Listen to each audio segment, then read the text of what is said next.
Hey everybody, Josh Peck here. Hope you are doing well today.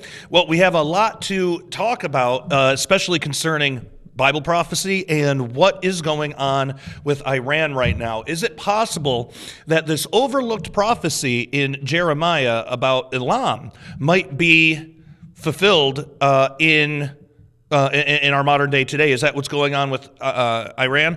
And how does that connect, if at all, with Ezekiel 38 and 39, with Persia there, and also Psalm 83? Well, we got a lot to talk about. First, if you haven't had a chance to do so, please subscribe to this channel.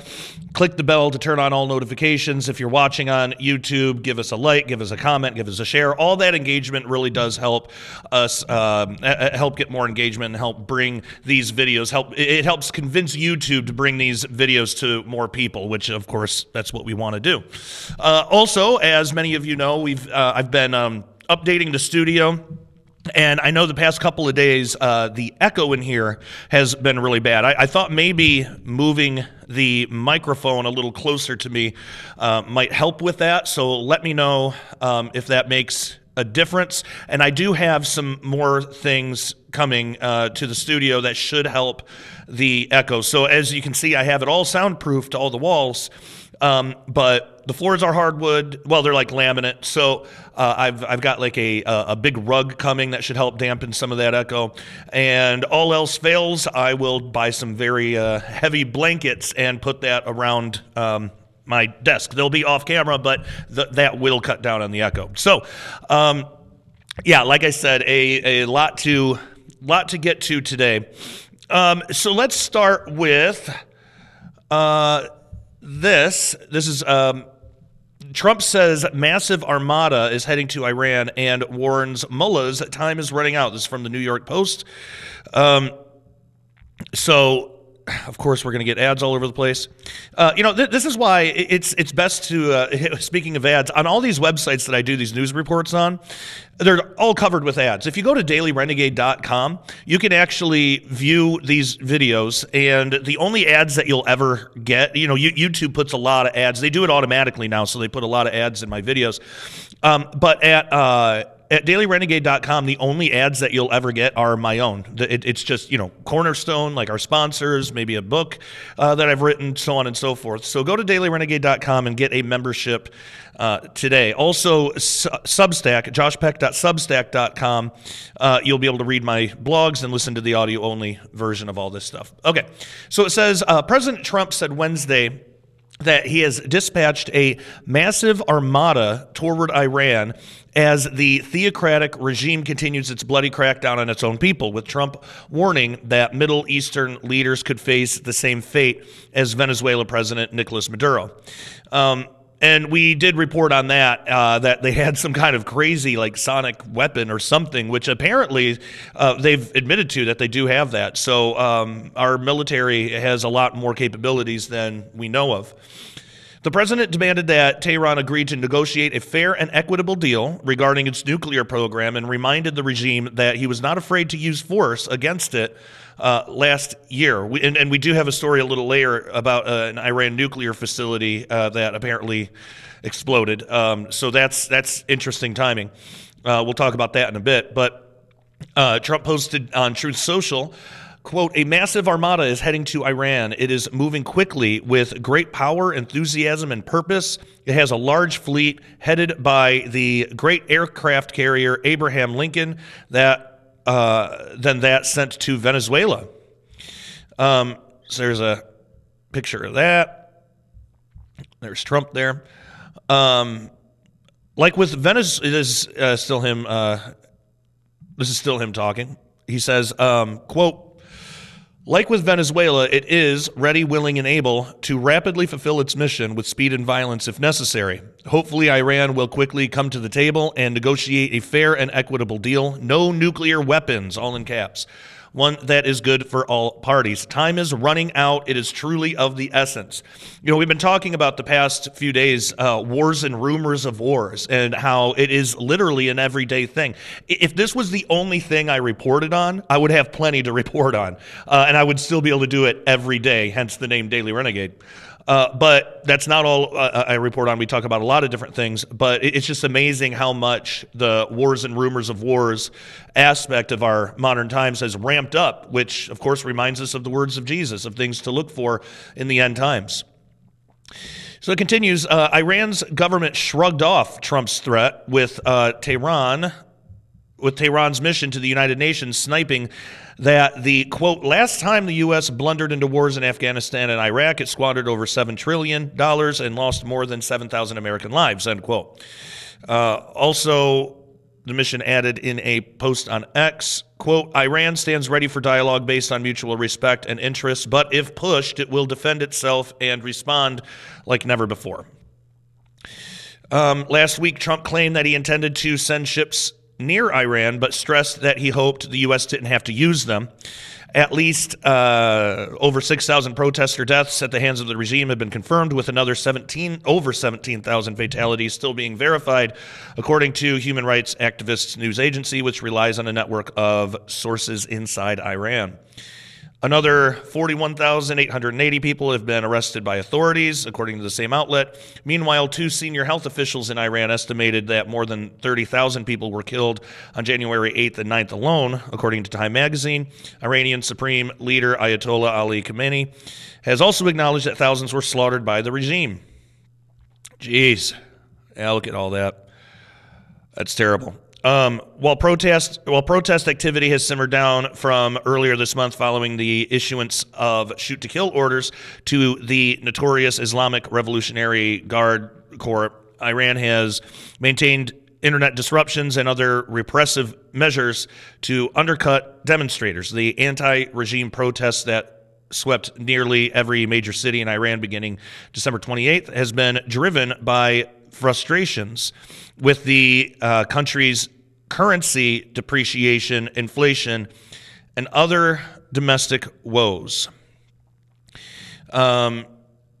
And here's just a little brief recap of what led us to where we are today. So it says, on January 2nd, Trump had put Iran on notice, declaring that if the regime violently kills peaceful protesters, which is their custom, the United States of America will come to their rescue. And then the following day, U.S. Special Forces captured Maduro and flew him to New York to face federal drug trafficking and weapons charges, signaling the president's willingness to use kinetic options. Ultimately, Trump refrained from striking Iran, claiming that he has assurances from the regime that it won't hang hundreds of protesters. Opponents of military action in Iran raised concerns that it would give the regime more credibility and enable it to blame the domestic unrest on outside interference. Recently, the New York Times reported Trump received intelligence briefings claiming the Shiite regime is in its weakest position since the 1979 revolution due to its economic decay, and the reverberations of the protests.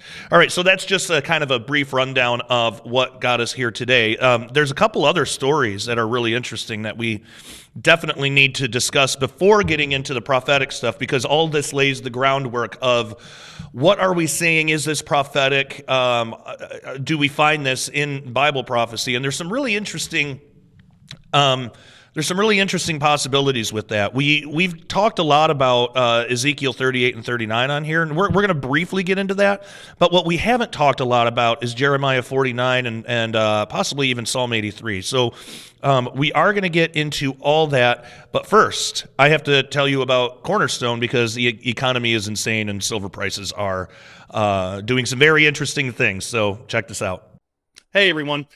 Concerning the economically unstable times that we live in, it is a great idea to convert some of your savings into real money. Now, there is a big difference between real money and what we call money, which is actually currency. So our dollar is currency, which fluctuates. Real money, like silver, is a store of value over time. The best way to think of it is like this. If you had saved $1,000 in cash back in the late 60s, the late 1960s, that $1,000 would still be $1,000 today, but it would buy you significantly less today due to inflation. Now, if you saved that same $1,000 in silver back in the 1960s, it would be around $28,000 today. So one of the best ways to protect your purchasing power is in real money, more specifically, silver. Now, you can buy and have the metal shipped discreetly to your door. And what most people don't know is that you can actually convert your IRA or even your 401k into physical silver rather than having all your life savings tied up in the paper fiat system, which is, of course, subject to hyperinflation. So go to dailyrenegade.com right now and click on the Cornerstone Asset Metals banner and sign up to get your free silver report. One of the financial experts will speak with you and find out the best way to protect your savings going forward in these uncertain times. You can also click on the link in the description below that goes directly to cornerstoneassetmetals.com. Make sure you tell them that Josh Peck at Daily Renegade sent you. It is time to stop trusting the evil beast financial system of the world and protect your assets today.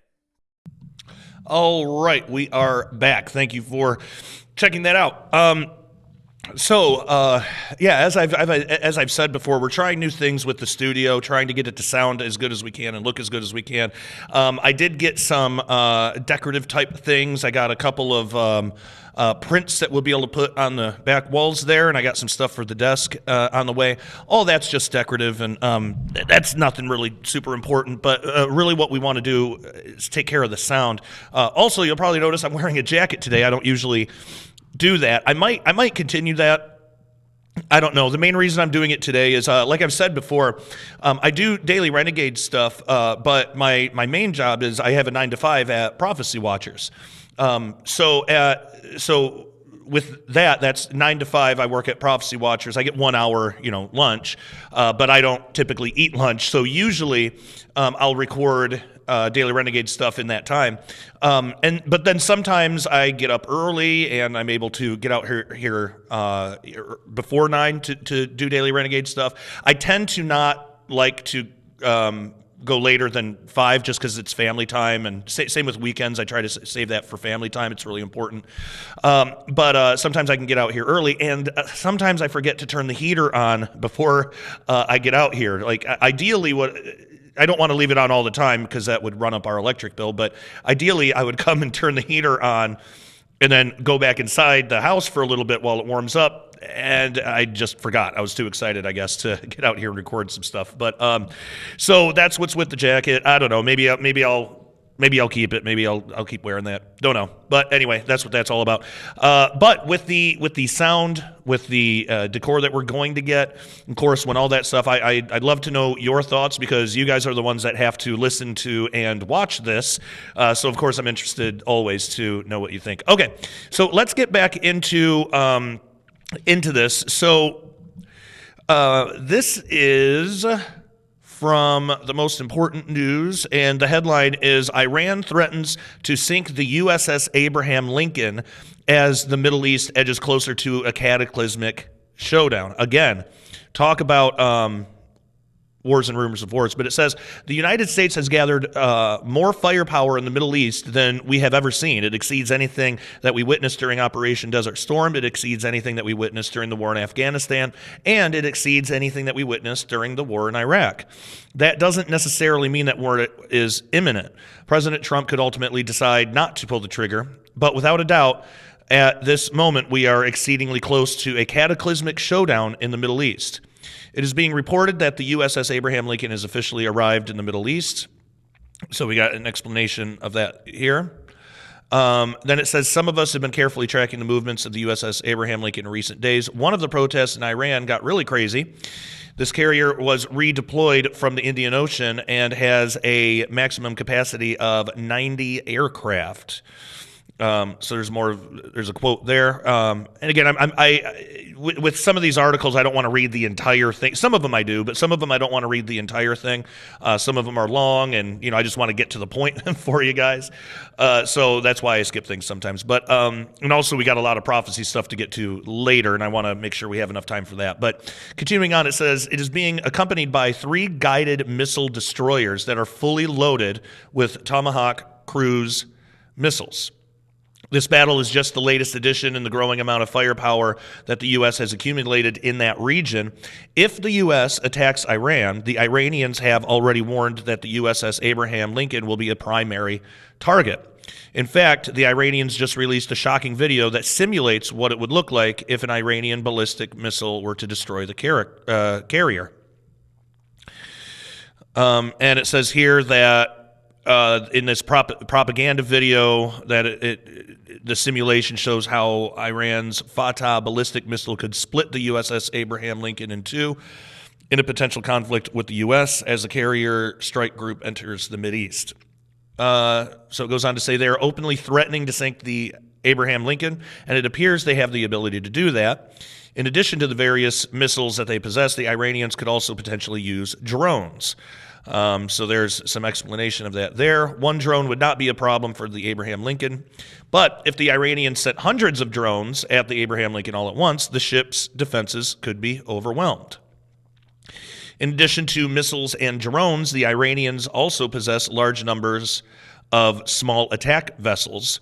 According to Defense News, many of them have now been deployed across the Persian Gulf in the Strait of Hormuz and the Gulf of Oman. During the 12-day war, the Iranians did not hit us with everything that they have got. This time around, it would be completely different. On Saturday, General Mohammad Peck warned that Iran has its finger on the trigger. So that quote is, Iran's Revolutionary Guard commander said on Saturday that the country has its finger on the trigger after at the U.S. after President Trump said an armada will head toward the Middle East. General Mohammed Patpour said according to Noor News, a news outlet with ties to Iran's Supreme National Security Council, quote, the Islamic Revolutionary Guard and Dear Iran stand more ready than ever, finger on the trigger to execute the orders and directives of the commander-in-chief, end quote. And one Iranian official just told Reuters that if Iran is attacked, we will respond in the hardest way possible to settle this. What does he mean by the hardest way possible? Was he suggesting that Iran could use unconventional weapons? Let's hope not. So, this leads us to wonder, and I'm curious to know what you think about this. Let me know in the comments. Do you think this is just all talk, or do you think that Iran is prepared to do something if the U.S. does it, like escalates or does anything? And the reason I ask is because of this next story. An Iranian nuclear facility was hit by reported explosion as Trump threat lingers. So a reported explosion has rocked the Parchin military complex in Iran, which has been at the center of the country's alleged development of nuclear weapons. So here we have, President Trump obviously saying Iran can't do no nuclear weapons, no nuclear nothing. And then Iran is saying if we're attacked or if we even perceive an attack, here's all the things that we could do. Here's a simulation of how we could destroy ships and stuff like that. And then this nuclear facility is hit. And so here's the story with this. And this is from the Express. It says a military installation in Iran has been hit by a reported explosion amid claims Donald Trump has been considering a strike on the Islamic Republic. The cause of the blast remains unknown. So they don't know what actually caused this, if it was the U.S. or if it was something else. Open source intel, which identifies itself as a media monitoring service, reported an explosion on Tuesday at the Parchin military complex, citing journalist and Iranian political analyst Benim Golipur.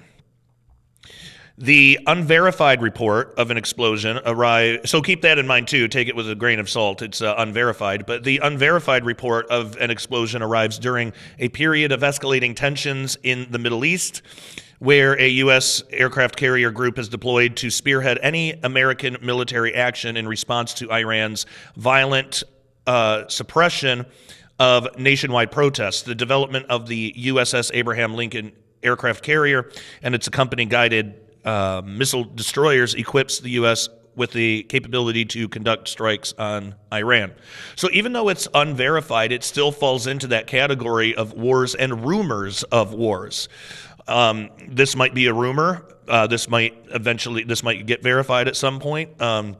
We don't know, but it still falls in that category, that end times category that Jesus told us to look for during the time when he'll return. Of course, we have the rapture and the tribulation first, but I believe that we're in the birth pangs, the last of the last days prior to the rapture and the tribulation, where things will get really bad. If we think we have it bad now, you don't want to be around for that. It's important to get right with Jesus today, because we don't know when this stuff is going to kick off.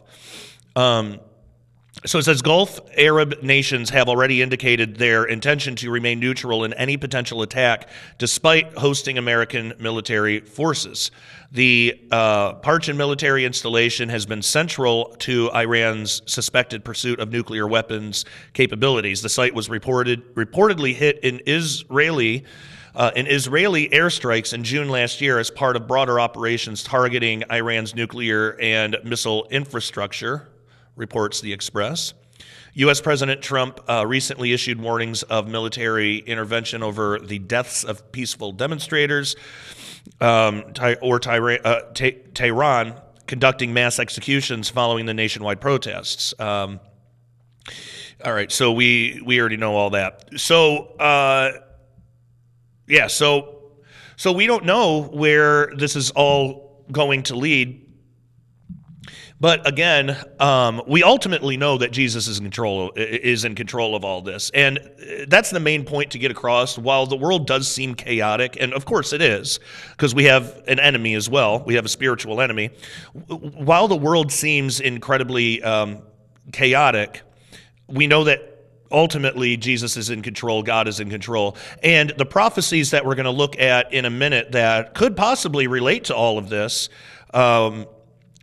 really show that. It really shows that ultimately God knows what he's doing, he's in control, and we have to trust God. And that's why it's so important, if you don't know Jesus, to get to know him today.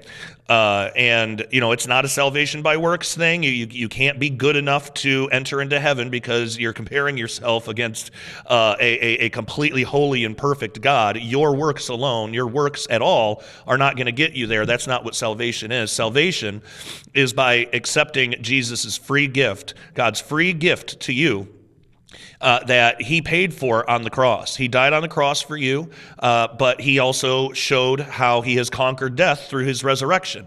So if you believe that, and if you don't, then do what you got to do to believe that. There's plenty of great resources. Look into apologetics. Look into if you're that type of person that you need that kind of thing to be convinced. But just be open to it and pray to God. And because if this is true, it's the most important thing that there is. And if it's not, then all of us Christians are just wasting our lives, and we're in no better place than you are. So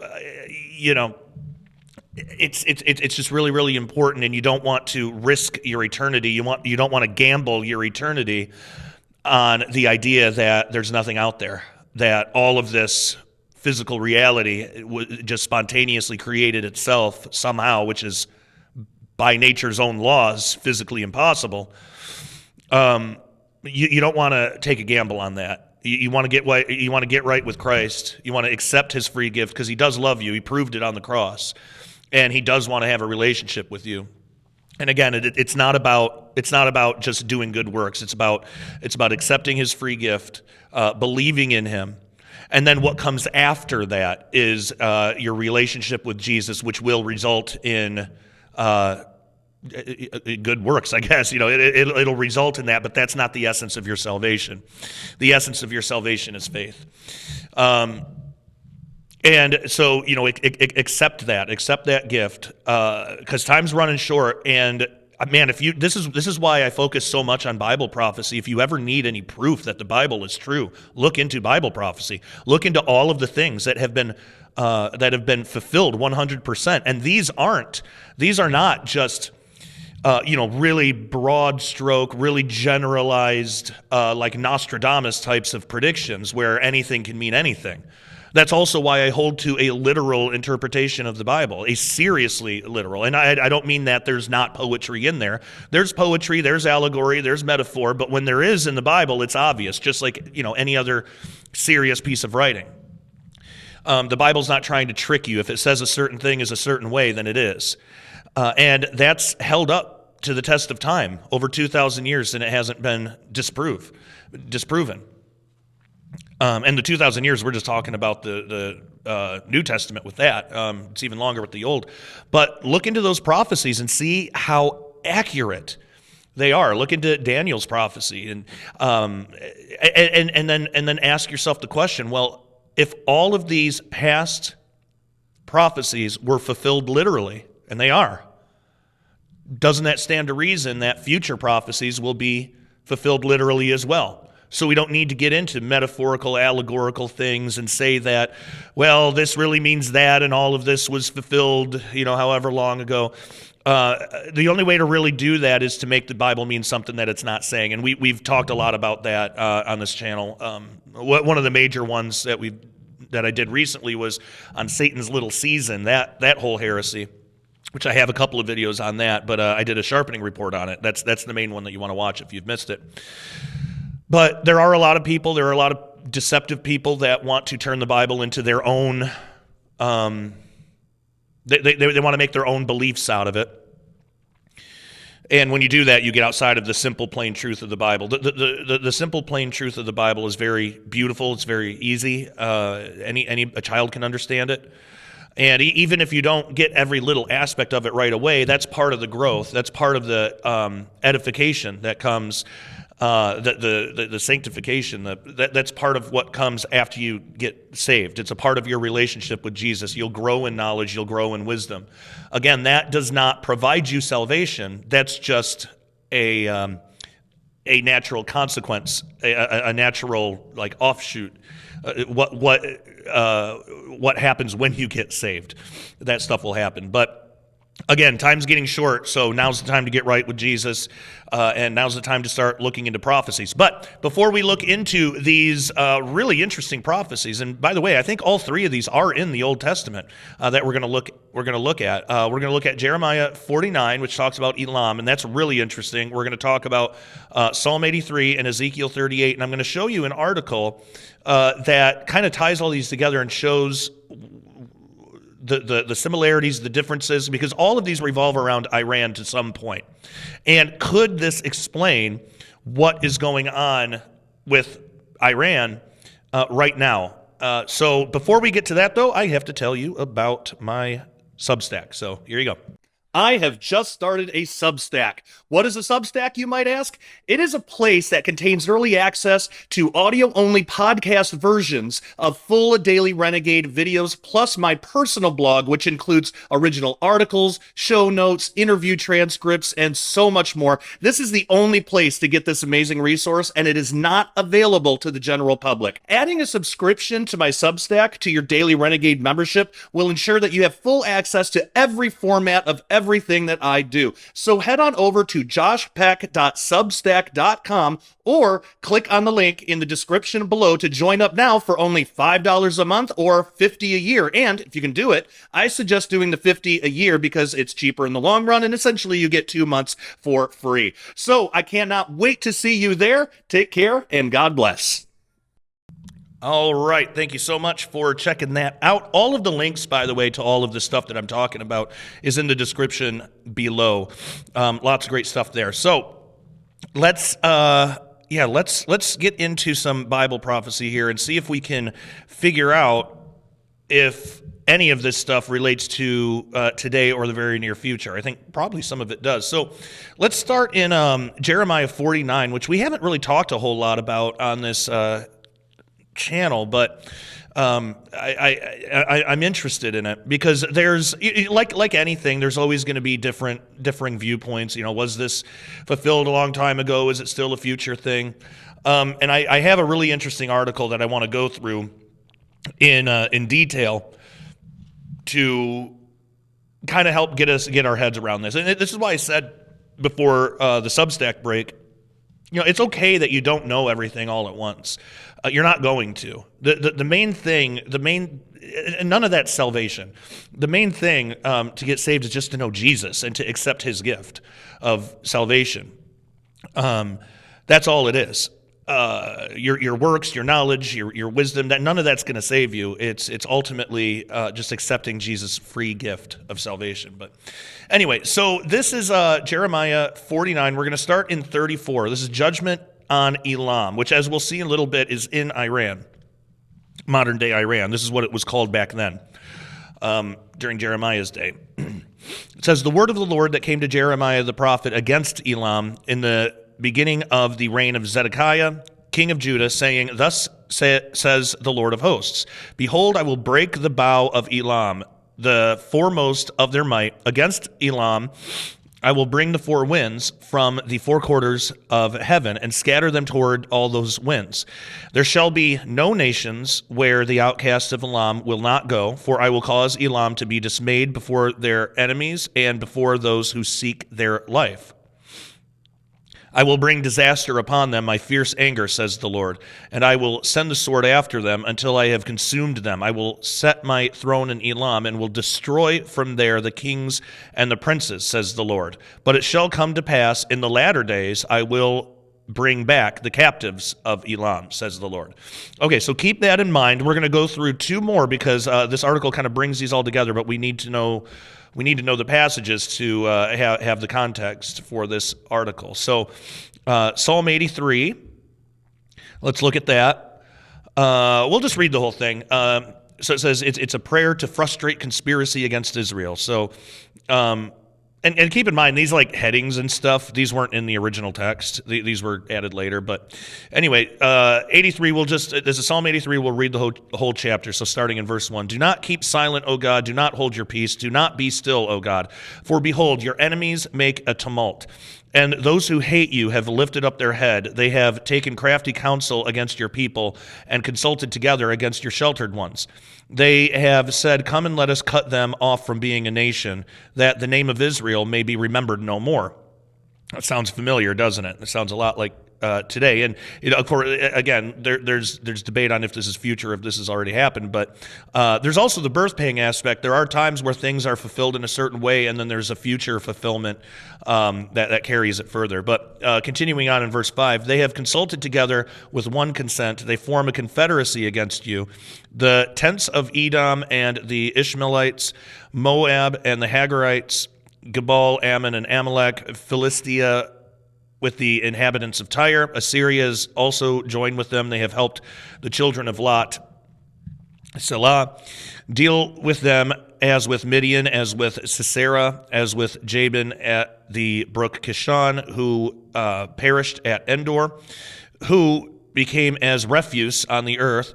Make their nobles like Oreb and like Zeb, yes, all their princes like Zebah and Zalmunna, who said, let us take for ourselves the pastures of God for a possession.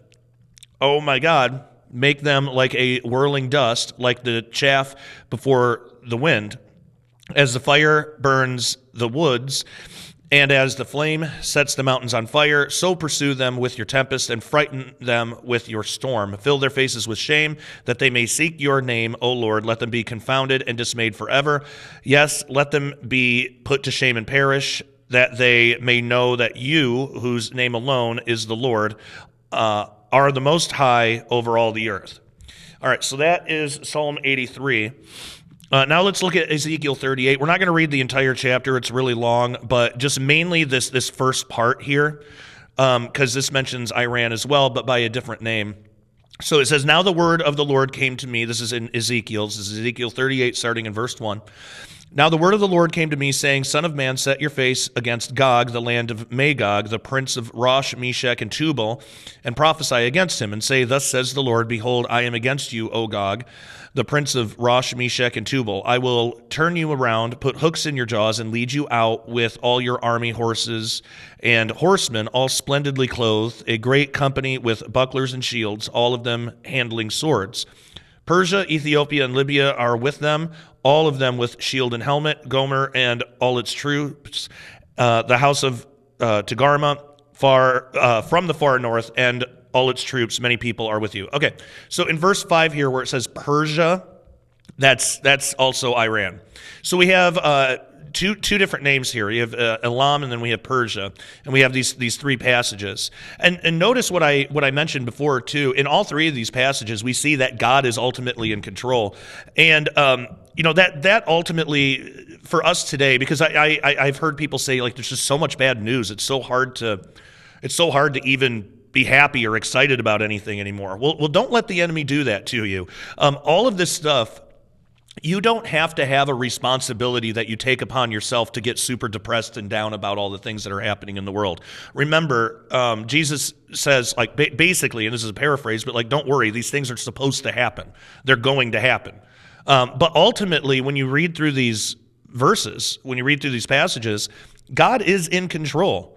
You don't have to be. I don't have to be. We're not. God is in control of all these, and he will handle it, and he'll take care of us. He always has. He always will. So don't let yourself get dismayed. The point of prophecy isn't to get us all worried and scared and depressed. The point of prophecy is to see, well, first, it proves the legitimacy of the Bible, but ultimately, I mean, God is in control of all this stuff. God is in control. All of these things have been planned way before any of us were ever born. So he knows what he's doing, and ultimately, while things may get difficult now, ultimately it's going to be okay. And the other great thing about prophecy, too, is it gives us a kind of a forewarning of just things to look for, things to prepare for, because there are things that we might need to prepare for. And even, I say that as a pre-tribulation guy. Sometimes that accusation gets lobbed against us, like, oh, you're just you just want an escape and you don't want to prepare for anything. I've never met a pre-tribber that's actually like that, because, I mean, things still happen, right? I mean, there are still local floods. There are still, tornadoes, and there are still times of war. There are still like economic depressions. There are still things that happen, and we all know that. So it's good to be prepared for that. It's not a pre-trib rapture position that, oh, you don't have to do anything, just ride it out, don't do anything to prepare, and you'll get raptured.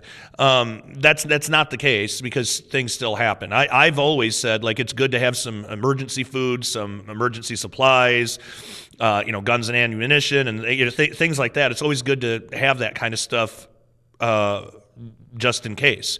And it's not just in case we miss the rapture and the tribulation starts. The tribulation isn't like the only bad thing that's ever going to happen. There's a bunch of, I believe that we're living in the birth pangs, and those birth pangs can bring about their own bad things into our lives. And it's not as bad as the tribulation will be, but it's still stuff that we might have to contend with. So it's always good to be prepared. So that's what prophecy can help us do. It can help us learn what season we're in and how to prepare, how to defend against it. And again, one of the best things that we can do is get out there and preach the gospel. Okay, so all of these things ultimately tell us that God is in control. But what do these passages tell us about the times that we may be living in now, and what to expect in the near future? And, there's some debate on some of these passages. Did they happen in the past? Are they happening today? Is this all stuff that'll happen in the tribulation? Well, there's a really good article. It's a couple of years old, but it's very timely.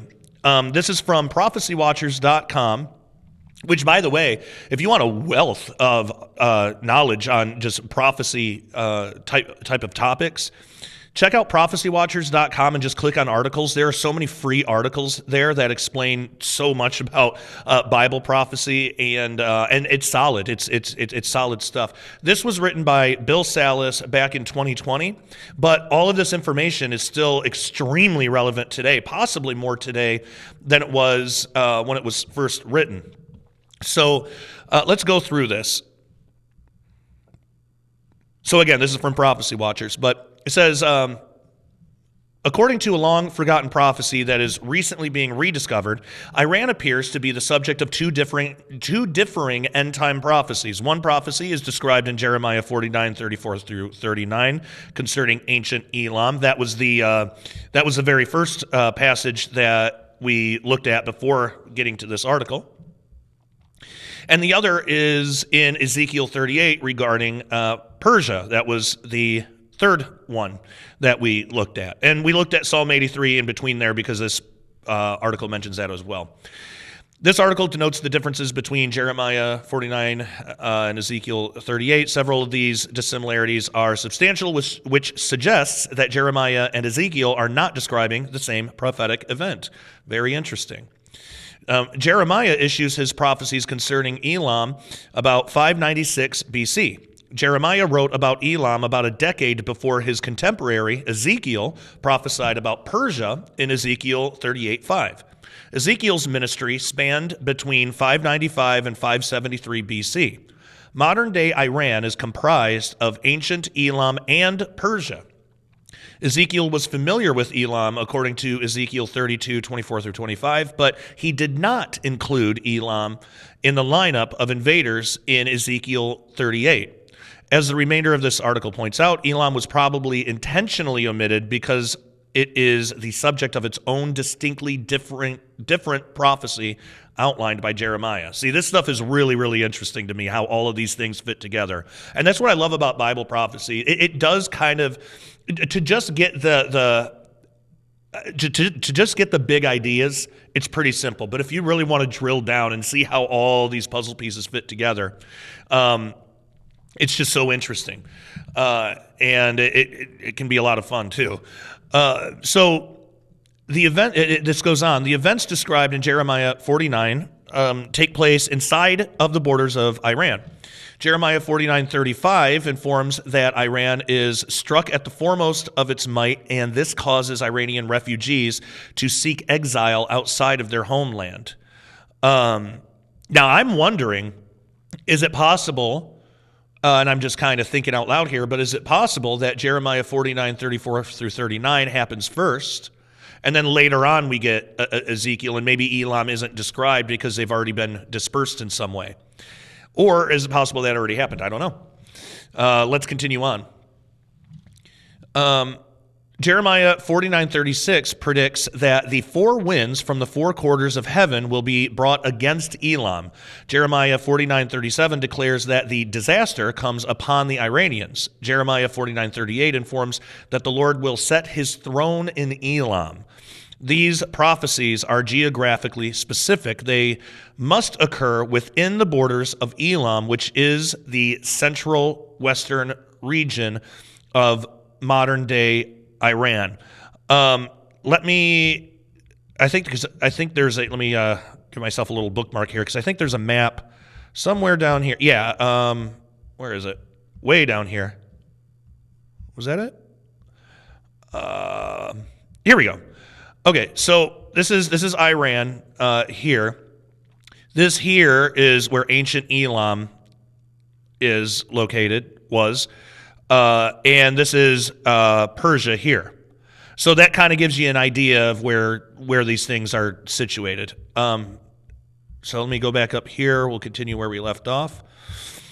So conversely, the Ezekiel 38 and 39 invasion from start to finish takes place in Israel according to Ezekiel 38, verse 8, 16, 18, and 19, and Ezekiel 39, verse 2, 4, 9, 11, and 17. At the time of the Ezekiel invasion, Israel may have enlarged their borders as a result of an IDF victory over the Psalm 83 countries. That's why we looked at Psalm 83 earlier. But there is no biblical basis to believe that any part of modern-day Iran will be part of a future greater Israel.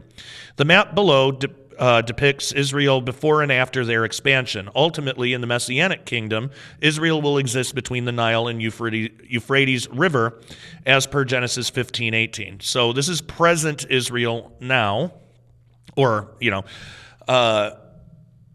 as of 2020, but it hasn't really changed. But this is present Israel. And then this is the future Israel, possible size of Israel at the time of Ezekiel 38. Possible. Because again, sometimes we don't know. We know all the prophecies are true, but sometimes we don't know how they all necessarily fit together in the prophetic timeline, which is why it's interesting to study this stuff. So Bill Salas goes on to say, there is one possible exception to the argument that Ezekiel 38 happens entirely within Israel, and it's found in Ezekiel 39:6, which says, and I will send fire on Magog and on those who live in security in the coastlands. However, the coastlands, already mentioned several times by Ezekiel, imply the farthest reaches of the known world. The fact that Ezekiel 38 omits Elam from the very specific list of populations that coalesce with Russia against Israel could be telling. Neither Elam nor any of the Psalm 83 countries are included in the Ezekiel 38 coalition. Since Ezekiel 38 can be easily and literally understood, I think this is a conspicuous omission on Ezekiel's part. Ezekiel 38 and 39 provide an enormous amount of meticulous details about the entirety of the Ezekiel invasion. It includes the participants, the spectators, the battle zone, the motive, the destruction involved, and the important details surrounding the aftermath events, i.e., the mop-up of the war. Why would Ezekiel overlook Elam and Israel's prime enemies today that are listed in Psalm 83? After all, the Ezekiel invaders have to travel over the lands of the Psalm 83 countries to even get to Israel. So what about Psalm 83? And this is exactly why we looked at that. So we have all of the context to understand this. So Bill Salas goes on to say, the first question to address is, was Ezekiel aware of Elam and the Psalm 83 populations of Edomites, Ammonites, Moabites, and 7 other populations? The answer is yes. Ezekiel listed the various Psalm 83 populations by one or more names about 89 times in his 48 chapters. So here's a picture of the Psalm 83 Confederacy. So we have all of these areas here listed out in this picture, which helps out a lot for us to understand where all these things are. And this is the modern day equivalence of those ancient Psalm 83 territories. So I'll let you look at that again. Yeah, Lebanon here in the north, Syria, Hezbollah, Iraq, Jordan, Palestinians, Hamas, Amalek, Saudi Arabia, Egypt. Ezekiel mentions Edom, Edomite, or Edomites 6 times. Ammon, Ammonite, or Ammonites are written about 6 times also. Moab, Moabite, or Moabites are identified by Ezekiel 3 times. Egypt, Assyria, Tyre, Philistia, and most telling, even Gebal are also included in Ezekiel's 48 chapters. In fact, Gebal, which is located in modern-day Lebanon, is only listed in Ezekiel 27:9 and Psalm 83:7. Why does Ezekiel 27:9 include Gebal, but Ezekiel 38 omits Gebal from the list of invaders? It's safe to presume that if Gebal is a participant in Ezekiel 38, that Ezekiel would have included Gebal. I believe the answer is quite obvious. The Psalm 83 populations are not involved in Ezekiel 38 and 39 because they are complicit in their own war prophecy. The Psalm 83 Confederacy is probably soundly defeated prior by the IDF. The Psalm 83 prophecy is the subject of my book, Psalm 83, The Missing Prophecy Revealed, How Israel Becomes the Next Mideast Superpower, an accompanying DVD titled America and the Coming Mideast Wars. Make sure to check out prophecywatchers.com for that. And again, the author's name is Bill Salas. He's a great guy. Many of you already know who he is. I've met him several times before. He's awesome. What about Elam? Did Ezekiel know about Elam? Okay, so the second question is, what about Elam? If Elam didn't exist at the time, or if the prophet was ignorant of its existence, then that could logically explain the omission of Elam from Ezekiel 38. The truth is that Elam existed when Ezekiel 38 was penned, and the prophet was fully aware of its location at the time. Ezekiel actually issued a prophecy concerning Elam in chapter 32. Ezekiel authored his 48 chapters between 593 and 571 BC. By the time Ezekiel 38 was written, Elam had already been identified in Genesis 10:22, 14:1, 14:9, several other places that you can look at there. In fact, apart from Daniel 8:2 and Ezra 4:9, Ezekiel 32:24 through 25 represents the last biblical inscriptions of Elam in the Old Testament. As you read the pertinent Ezekiel verses below, note that they were probably written about 585 BC. This means that Ezekiel prophesied about Elam approximately 11 years after Jeremiah 49:34 through 39 was written. So this is Ezekiel 32:25 through 24 through 25, and it says, "There is Elam and all her multitude, all around her grave, all of them slain, fallen by the sword, who have gone down uncircumcised to the lowest parts of the earth, who caused their terror in the land of the living. Now they bear their shame with those who go down to the pit. They have set her bed in the midst of the slain, with all her multitude, with her graves all around it, all of them uncircumcised, slain by the sword. Though their terror was caused in the land of the living, yet they bear their shame with those who go down to the pit. It was put in the midst of the slain. All right. So he goes on, since these verses were penned after Jeremiah prophesied about Elam, Ezekiel appears to be providing supplemental information regarding the events of Jeremiah 49:34 through 39. Ezekiel prophesies that many unsaved or uncircumcised Elamites will be slain by the sword. The prophet mentions the sword 2 times in this passage. This seems to correlate with Jeremiah 49:37, which says, "And I will send the sword after them until I have consumed them." Now, isn't that interesting? So could that mean that Jeremiah 49 and that Ezekiel passage that's in 32 are talking about the same thing, and maybe that happens first before either Psalm 83 or Ezekiel 38 or both, before that, and that's why that's not mentioned. So that leads us to wonder right now, could we be seeing the building blocks to the fulfillment of Jeremiah 49 in Iran? Is that what's going to happen in Iran right now? And that's what's cool about prophecy. It's kind of hard to predict things exactly like that when you get really down to the nuance. But once it happens, then you can go back and say, see, the Bible absolutely said it. But what makes it hard is that ahead of time is we don't fully know the timeline of everything, of all these things. So we get these clues that we have to try to piece together. Ezekiel connects more. And I want to mention too, but also the interesting thing about this is nobody can say that this is vague. While we can't totally piece together all the timelines and everything, there's nothing about this that's vague. It's extremely specific on the countries that are involved, to where if these prophecies are not fulfilled in this way, if they're fulfilled in a different way, then those prophecies are wrong and the Bible would be illegitimate. But that's never been the case. Prophecies are always fulfilled exactly as they're said. It's just we don't have the foresight sometimes to fully understand every little detail on how it's going to work out. But when we compare Bible prophecy that has already been fulfilled with historical events, we see it lines up perfectly.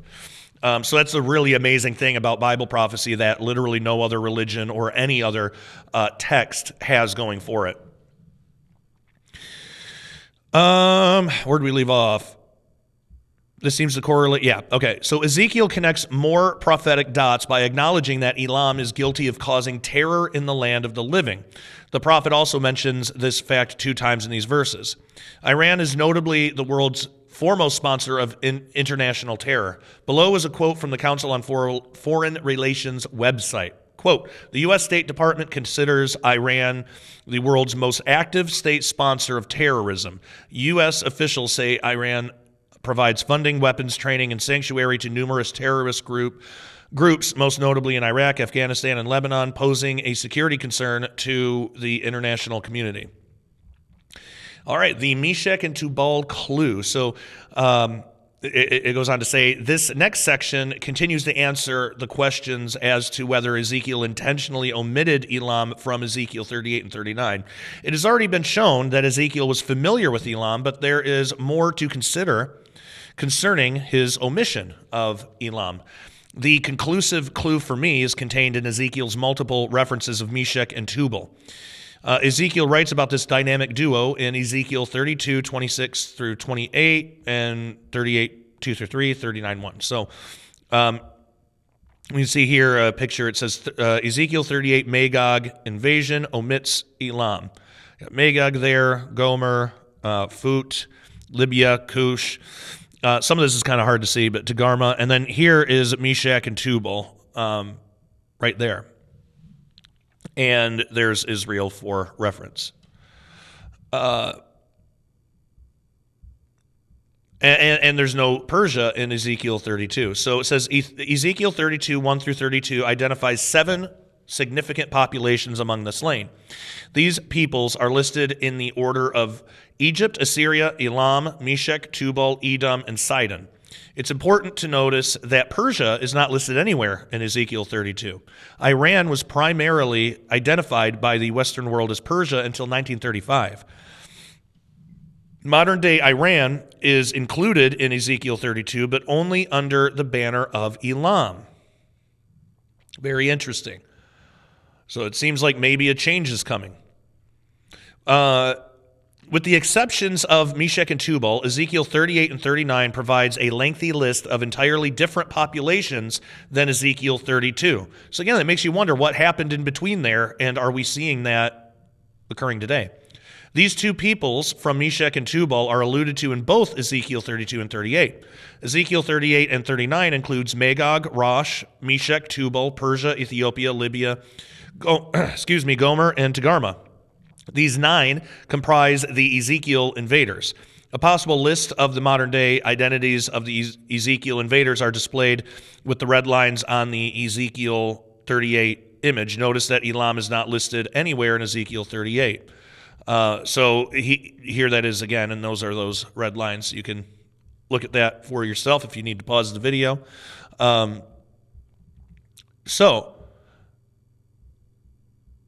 Meshech and Tubal were the sons of Japheth, who was Noah's youngest son, according to Genesis 9:18. Both Meshech and Tubal settled in what is today modern-day Turkey. In tandem, they show up together 7 times in the Holy Scriptures, but only in Ezekiel 32 and 38 and 39 are they depicted in Bible prophecies. So Ezekiel 38, 1 through 3, which we read before, but we'll go ahead and just refresh our memories. We can read this again. Now the word of the Lord came to me, saying, Son of man, set your face against Gog of the land of Magog, the prince of Rosh, Meshech, and Tubal, and prophesy against him, and say, Thus says the Lord God, Behold, I am against you, O Gog, the prince of Rosh, Meshech, and Tubal. Now Ezekiel 39, 1 through 2 says, And you, son of man, prophesy against Gog, and say, Thus says the Lord God, Behold, I am against you, O Gog, the prince of Rosh, Meshech, and Tubal, and I will turn you around and lead you on, bringing you up from the far north, and bring you against the mountains of Israel. So Bill Salas continues by saying, These above verses from Ezekiel 38 and 39 include 3 out of the 4 prophetic biblical references to Meshech and Tubal. They are clearly identified as members of the Gog of Magog invaders that come to take a spoil from Israel in the latter days, according to Ezekiel 38, 1 through 13. Ezekiel 32, taken in correlation, appears to add some concluding details surrounding the destruction of Meshech and Tubal. So Ezekiel 32, 26 through 28 says, There are Meshech and Tubal and all their multitudes with their graves around it, all of them uncircumcised, slain by the sword, though they caused their terror in the land of the living. They do not lie with the mighty who are fallen of the uncircumcised, who have gone down to hell with their weapons of war. They have laid their swords under their heads, but their iniquities will be on their bones because of the terror of the mighty in the land of the living. Yes, you shall be broken in the midst of the uncircumcised and lie with those slain by the sword. Ezekiel 32, 26 through 28. And then he says, in my book titled Nuclear Showdown in Iran, Revealing the Ancient Prophecy of Elam, I explain the potential connections between Meshech's and Tubal's involvement in Ezekiel 32, 26 through 28, and Ezekiel 38 and 39. So again, here's that picture that we looked at before. Here's Iran, modern-day Iran. There's Tehran there. Afghanistan, Pakistan, all that over there. This is where Persia would be, and then this is where Elam would be. And then we have Iraq, Kuwait, Bushehr, Saudi Arabia, and Qatar. So very, very, very interesting. So it says, at this point, it's important to discuss Iran's double jeopardy in the latter days. Iran is the subject of dual judgment prophecies, one in Jeremiah 49, 34 through 39, and the other in Ezekiel 38 and 39. This means that the rogue nation will experience double trouble in the end times. One of the strongest arguments for believing that Jeremiah's prophecy concerning Elam is not part of Ezekiel 38 is found in the observable omission of Elam in Ezekiel 38. Elam's exclusion from Ezekiel 38 appears to be intentional. The prior section pointed out that Ezekiel was extremely familiar with Elam and Meshech and Tubal because he predicted their final fates in Ezekiel 32. The prophet includes Elam in Ezekiel 38, 24 through 25, and Meshach and Tubal in Ezekiel 32, 26 through 28. These verses neatly blend into one another on the pages of the Bible. This congruency possibly suggests that Elam's judgment closely precedes that of Meshach and Tubal. And again, that makes us wonder, are we in those times now where we're starting to see this stuff? So the astute Bible prophecy buff would be remiss not to ask the following questions. And with these questions, I would love your comments in the comment section, and I would love to know what you think the answers to these are. And I like that he ends it with these, because it kind of prompts us as the reader to dig into this and to have opinions. And, iron sharpens iron. That's why we have the show here. That's why I have the show here on Daily Renegade called The Sharpening Report. That's where that comes from. So I'm going to read these questions and then think about them and let me know what you think in the comment section, or if you're watching the live premiere in the chat. Or if you're watching on Daily Renegade, which is even better, let me know in the community tab, where we can all have great conversations just like this, and it's censorship free. If you're viewing on X or Facebook, let me know there, or Rumble. I post these everywhere, so wherever you're viewing, I would love to know. So number one, why would Ezekiel lump Elam and Meshach and Tubal together in Ezekiel 32, but extract Elam from Ezekiel 38, which also incorporates Meshach and Tubal? Number two, why would Ezekiel substitute Persia in place of Elam in Ezekiel 38 alongside Meshach and Tubal? Number three, does this imply that Elam is the subject of its own prophecy written by Ezekiel's contemporary Jeremiah and is not involved in Ezekiel 38? And then he goes on to say, we'll just finish it up here, these and many other questions are answered in the Nuclear Showdown in Iran, Revealing the Ancient Prophecy of Elam book. Several other important distinctions between Ezekiel 38 and Jeremiah 49 are also pointed out in the book.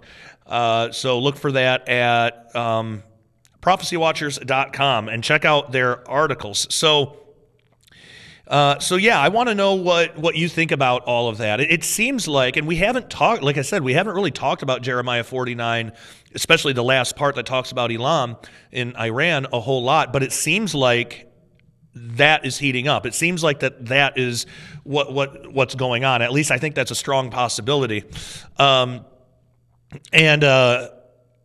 Yeah, so I think that it's good to look at this stuff and to think, if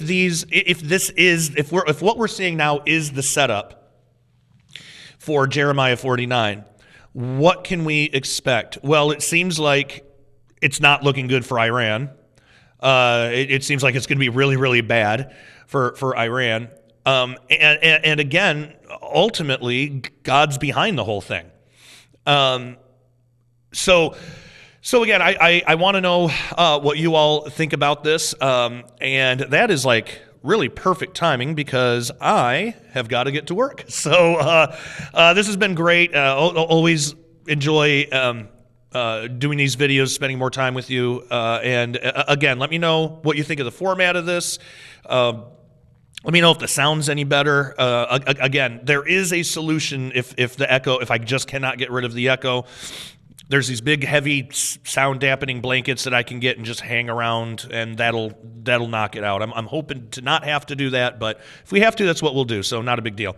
But anyway, check out all the links in the description below if you want to donate and help our cause, what I'm doing here with Daily Renegade. All the donation information is available, and I've had it on the screen several times throughout this video. Please share this video if you're watching this on YouTube or Rumble or anywhere, Facebook, anywhere, X. Please follow me. Especially YouTube, click the bell to turn on all notifications. Please share this around, leave comments, engage with the video, get a conversation going. All of that helps the algorithm. It helps convince the algorithms to send this out to more people, and that's why I try to put the gospel in every video I do. I don't always remember to do it, but I try to. And this one I definitely did, and ultimately that's what we aim to do. That's what I aim to do here at Daily Renegade. That's what we all as Christians should aim to do: is share the gospel with as many people as will listen. And when we have something in big headlines like this, people are interested in that, and they'll listen to the gospel message to get the information. So it really does help. It's not just about, growing the Daily Renegade LLC company and making money and all that. It's really not. That is important to keep it going, but ultimately, it's sharing and doing engagement and commenting and trying to teach the algorithm that there's a real hunger for this stuff. Ultimately, we want to do that so this gets out to people who may not even be saved yet, and we want to get those people saved. Because, like I've said the past couple of days now, and I've said for years, really, there's not going to be a political solution to a spiritual problem. And all the chaos in the world happening right now, it's because there is a spiritual problem, and it's a lack of Jesus. People have turned their backs on God, and we need to get the information out there, so hopefully their minds will be changed. And please pray for that to happen. We want people to get saved, as many as possible. We want to, make heaven full, in the words of Charlie Kirk. We want to do that. But I mean, ultimately, we're commanded to do it by Jesus. We're commanded to take the Great Commission and take that to all the nations, make disciples of all nations. And so, yeah, please share this. Pray for me. Pray for Daily Renegade. Pray that the Lord continues to guide me and the direction of Daily Renegade, because ultimately I don't want to do anything that God doesn't want me to do. I want to follow His direction. And and I'll, of course, pray that for all of you as well. So thank you all so much for joining me on this episode. I'm wondering also if, because these daily videos are turning into like an hour-long thing. Maybe I should just make these all sharpening reports. I don't know. Maybe sharpening report could be a daily show now. I don't know.